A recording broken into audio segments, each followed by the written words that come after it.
Hmm. Can you believe you can lose weight eating candy bars? You can. This iPhone 11 Pro Max with extra absorbency is incredible.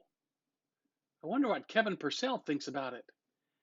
I think I'm going to change into my cuneiform t-shirt, call him up, and get his opinion. You know, I think I'm really getting to like my iPhone 11 Pro Max. But I wonder how Rick feels about his. I know what I'm going to do. I'm going to change my shirt and I'm going to get on the horn with Rick to see what he thinks of his. Yeah, sounds like a good idea. After I finish my candy bar. So good. Hey, we're back. Theotek. After a long hiatus, we are back on the air, and I today am going to bring to you my good friend Rick Mansfield, and we're going to talk about the iPhone 11 Pro Max and why everyone in the country should go run out and buy one of these now. Not really, but this is Theotek.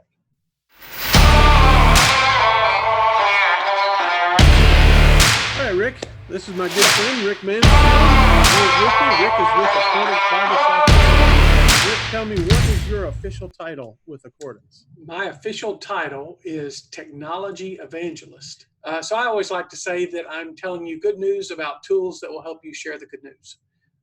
Yeah, that's cool. I have this image of you walking around in like a bright white leisure suit and, rings all over your fingers and stuff like that as evangelist. No, it'd be more like the camel hair and eating bugs evangelist. Okay. I hope. Right. I don't know. Instead, that would be more closer to the. Instead, you just wear black T-shirts with cuneiform printed on them. Oh yeah. Well, wait. You're telling me that we have video today? Yeah, we got some video. Wow, last one was in audio. That's right. And I didn't find out until after the fact. But thank you for putting in your beard oil, so you'd look pretty for us. Yeah, I've got the Duke Cannon Big Bourbon beard balm. That's right. In there to keep everything in place, because I might do a slow-fee afterwards. I don't want the beard. That would be good. Under direction. Go out and find a fan to blow air through your. I've done that, and that's what happened. See. Yeah, blew your hair off. Dude, it was a pretty high-powered fan. That would have been very high-powered. All right, so the iPhone 11X Max. That's the one I've got. 11 Pro, iPhone 11 Pro Max. I can never get that title right. Pro Max with extra absorbency. No, that's not what. The extra absorbency would not be a good thing in a iPhone. So you got the same one, right? Yes, and same color. In the beautiful green. I don't know if it really comes across on my camera. This is weird. When I'm holding my phone up right now, I got a reflection of you in the back of my phone. I do that again. Yeah. I need to check my. Anyway, how much storage did you get? I got 256, which, if I remember correctly, is less than what you got. That's right. I have. I've got the 512, and the reason for that was here's a link to a video up here where you can find out why I got the 512 instead of the 256. I won't rehash that story. You'll have to go over to my personal channel to figure that out. But I got it. But I can tell you why I got 256. Okay, go ahead. Well, because I've yet to run into the same situation that I had when I was using one that was 128 years ago, where Apple had first introduced the 4K video. And I thought, well, I'm going to take all my video in 4K. Not that I was going to have anything necessarily at that time to play it in 4K. But I thought I'm going to future-proof it. And there were a number of times where I would use up all the extra space on the phone faster than what it could upload it to the cloud.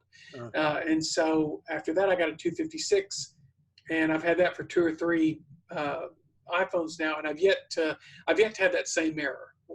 If one day I'm filling it up with too much video, then maybe I'll consider the next time getting a 512, but I haven't had to yet. Well, that's a good transition to take us to the first thing I think we ought to talk about. And what's the big reason to upgrade to this version of the iPhone, in your opinion? Well, for me, it was the new camera system, which has 3 lenses. So what are those 3 lenses for? Yeah, so you've got your standard lens. You've got a you've got a zoom lens, and you've got a telephoto lens basically. So It's one lets you, essentially 0.5x, which is like the wide angle, right? yeah, it gets more of the stuff around whatever your And then 1x, which is the normal lens like you would yeah. typically have on an iPhone. And then now they also, just like last year, they have a 2x, which is a zoom Right. in lens. And what's cool is you can now move fluidly from that 0.5 to the Yes. 2. By the way, it has all the way up to 10x if you use digital zoom, and I don't recommend it. It No. is pretty. I see people doing that, and I tell people, don't use digital zoom, because all you're going to do is distort that. I see people on their phone taking a picture, and they're doing the little finger gesture to make it larger, and all you're going to do is have a distorted image. You can always crop an image. You take it just with the regular lens. You can always crop the image down to what you want, but there's no way to fix it once it's distorted. So yeah. Now But I still see people do it. this camera is stunningly beautiful. It takes beautiful video, beautiful pictures. I also now, for the first time since I have a 512, I'm now shooting in 4K all the time. And the video that it takes is beautiful. The slow-mos that it takes, the time lapses that you can do with it are all just absolutely beautiful. The color in the images without much editing or color grading in the video is wonderful. I do a little bit of editing of my photos, but not a lot. And one of the things that I've found is the camera, the low light camera is really amazing. You can get some pretty great low light shots. Yeah, I've seen some of the pictures that you posted, and it's just, I haven't had time to play with it to the extent that you have, but the pictures you've taken look great. Yeah, I've gotten one of the playground that we just installed in our church backyard, and then one of my neighbor's shed outside. And then last night I went out and took a long exposure, 10-second exposure shot of the sky. And in it, you can see more stars in the picture than you can see, that I could see with my naked eye. It's amazing. And so, I did a lot more editing on that one because it was very grainy. And so I wanted to try to fix it a little bit, but you can almost make out a little bit of the Milky Way in that. And I mean, it's, it's hard to believe that you can get that good a shot. The way the low light camera works is it can tell that you're in low light. And so it automatically turns that option on, and you push a little button that you can change the exposure length from, it's default at 3 seconds. You can go up to 10 or down to, I think, 1, something like that. And it's some pretty great. And by the way, some other camera app manufacturers like Halide and Moment are taking advantage of that and putting some really great features in their camera apps. So that's the main reason I upgraded, was because I wanted the camera. I'm taking a lot of video, and now I've put aside my Canon PowerShot G7X Mark II, which is only a 1080p camera. It also doesn't have the ability to have an external microphone, which when you're doing video outside is really important. I put one of those dead cat little fluffy things on it, so that it filters out the sound of the wind blowing.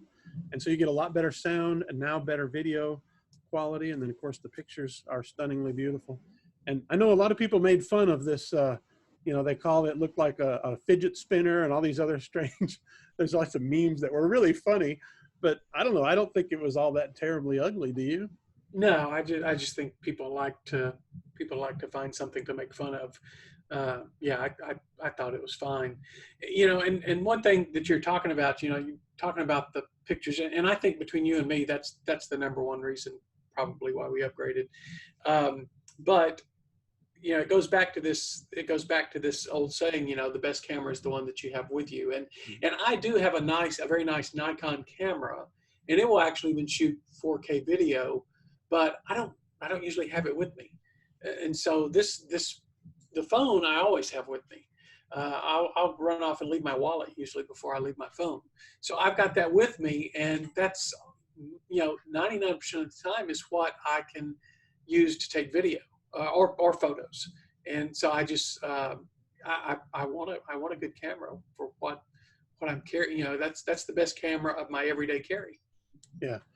And that's same for me, because I'm vlogging now, sort of sharing the behind the scenes of my ministry as a pastor of a small church.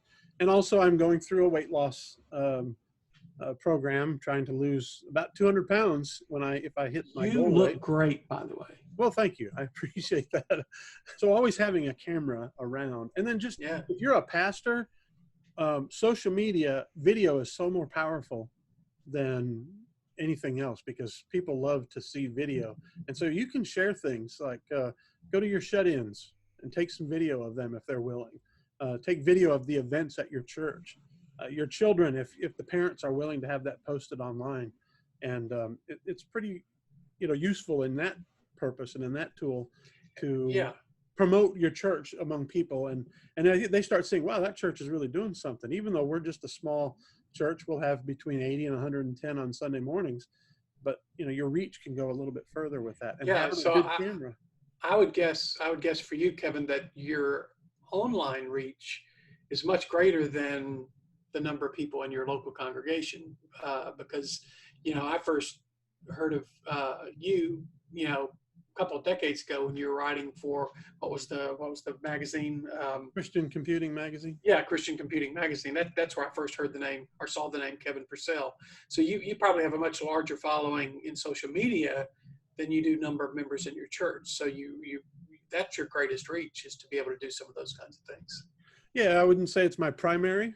I still am first a pastor, a local church Sure. pastor, and that's my calling, and that's what I love. And but these other things, anything I can do to help people learn how to use Bible software, and then now, maybe making the gospel seem a little more winsome with some fun videos is another part of it. Let me go on to the next. We've talked about the camera. Anything else you want to say about the camera and why that's a big, powerful driver to upgrade? Not necessarily. I have, like I said, I haven't had as much time to spend with it as you have, but I already like this telephoto lens because there have been so many times that you're trying to get everything in the picture and you're backing up and you're backing up and you're backing up and you just can't get it. And so now it's really nice to have this one button that you can push and it switches to this different lens. And I think there's all kinds of possibilities for having this 3-camera setup like this. Yeah, that's. I think we're both in agreement on that. Is there anything else, any other reason that you would say, yeah, you definitely want to upgrade for this reason besides the camera? Because there's a lot of people out there who camera, I don't care. Well, just if you're talking about upgrade, reasons to upgrade, these camera, all of these companies say they don't do it on purpose. They aren't like, they don't create a new version of the software to slow down the camera. All of them say they don't do that. And I believe them, but the reality is that, the newer operating systems will slow down sometimes the older phones. And so, I think there's a great reason to upgrade if you have a phone that's maybe 2, 3, 4 years old. It would be a huge jump. And of course, you and I have the 11 Pro Max, but there's an 11 Pro, and an 11 Pro Max. So there's 3 different ones. All of them would be a tremendous upgrade if you're, say, on an iPhone 7 or an iPhone 8 even. If you're on an iPhone 10 or the 10s, it's a little bit more iffy as to whether or not you'd want to do that. I was able to do that because I'm in the Apple upgrade program, which is essentially leasing a phone, but I pay the same price as what the payments would be spread out over 2 years, and I get a new phone every year. So yeah, I mean, you might want to get it if I know that you were telling me about doing some video editing on the phone because that new chip, that A13 Bionic is just really powerful. I have not yet done any kind of video editing on this phone, but you have, haven't you? Yeah, the slow motion camera. Now they've got this Slow-fi, which we joked about before about taking slow motion video of the front facing camera and the wind blowing through my hair and it blowing my hair off. I did it just to test it, and a lot of people are making fun of the Slow-fi camera. Yeah. That's the term they use, slow motion selfie. But the rear facing slow motion is really useful for making some nice cinematic looking shots, B-roll if you're creating a video about something. And the problem is I'm probably an idiot. So comment in the comments below whether you think I'm an idiot about this. I don't know how to get that video out and preserve the slow motion. Stop. Okay. I know how to do it better. Here's the right way. I just let it upload to iPhotos, or yeah, to iPhotos in with my phone, and bring it into my Mac, and then in Photos you can open it up, and you can set two little sliders at the beginning and end of the video, so you can get the whole video in slow motion, and then you export it, and it exports from Photos on your Mac with the slow motion all preserved. So yes, I was stupid. So I'm right, even though I was wrong. The point we're making, though, is if you want to edit video on this, that A13 Bionic chip really makes the video editing pretty quick. And you can also use something like, what's the app called that our friend Wes always talks about? Luma? Yeah, Luma Fusion. Yeah, Luma Fusion is a great video editor, a very powerful video editor that you could use on it. And so that may be another way to do it. I also think that, you know, the speed of it, you wouldn't get some of that computational photography if it wasn't for that new chip that's in there. So again, that relates back to the camera. If you don't want a better camera, then this isn't a great upgrade for you. Can you think of anything else, a reason to upgrade because of? No, not really, because, you know, as far as iOS 13 goes, you're getting that even if you have an older phone. I don't know how many features are limited just to the newer devices outside of the camera. There probably are some, but that's escaping me at the moment. So I will tell you that the battery life that I'm seeing is very good. That's a good reason.